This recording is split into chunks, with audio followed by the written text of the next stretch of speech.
ट्र्याक्टरले अहिले तलबाट जोड्दै जोड्दै माथि निस्किन्छ माथिबाट जोड्दै जोड्दै जोड्दै माथि जाबाट सुर्का त्यहाँ यहाँ यो अब भर्खरै सकियो यी अझै एउटा लास्टमा जोत्न छ कागहरू पनि हाल्छन्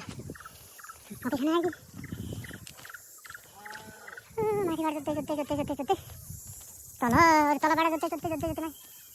अहिले आउँछ म चाहिँ जोड्दै जोड्दै तल झरेको र हल गरौँ त्यहाँ बसेर चित्तल तातो रे हो अब यता धेरै छैन यसमा बेसार लाउने भन्ने कुरो आएको छ यो अब फिनिसिङ पाटो सबैभन्दा तलको आड्डा पर्दैन आड्डा मात्रै छ आड्डामा यहाँ साँपहरू छन् खासै पोहोर फलेको त्यो फलेर ल हामी त यता छौँ अब यति भ्याउनु पाएको भए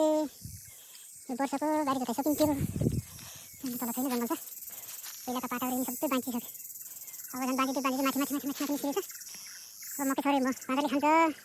नछोरी छोरी यहाँ तलको चाहिँ बाँचेर माथि माथि माथि माथि निस्किन्छ त्यही भएर अब बाँदरको लागि भए पनि यदि जोतेर मकै चाहिँ छोडिदिनु पऱ्यो मकै बाँदरले खान्छ जो त्यति भए पनि यसो बारी बाँधिन्न कि भन्ने तरिकाले अब हामी गर्दैछौँ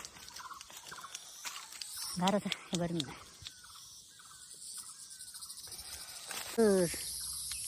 भन्दा यति जोतेर भइगयो अन्तिम हो अब त्यही मात्र लाग्छ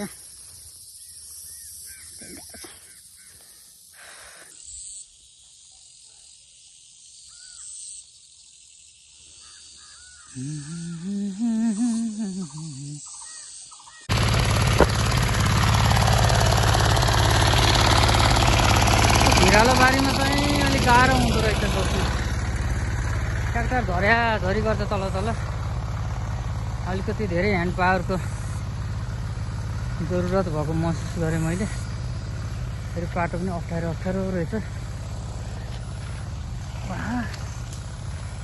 पानीले ट्र्याक्टरै छिर्ने किरा पारेको छ यस्तो त्यसले गर्दाखेरि अलिकति जोताइमा समस्या आएको छ त्यही म जोत्ने प्रयास गरिरहेको छु भिरालो यस्तो चिरियो बारीमा अलिकति गाह्रो भएको हो कि भन्ने हामीलाई लागिरहेको छ हेरौँ अब कति जोत्नु सकिन्छ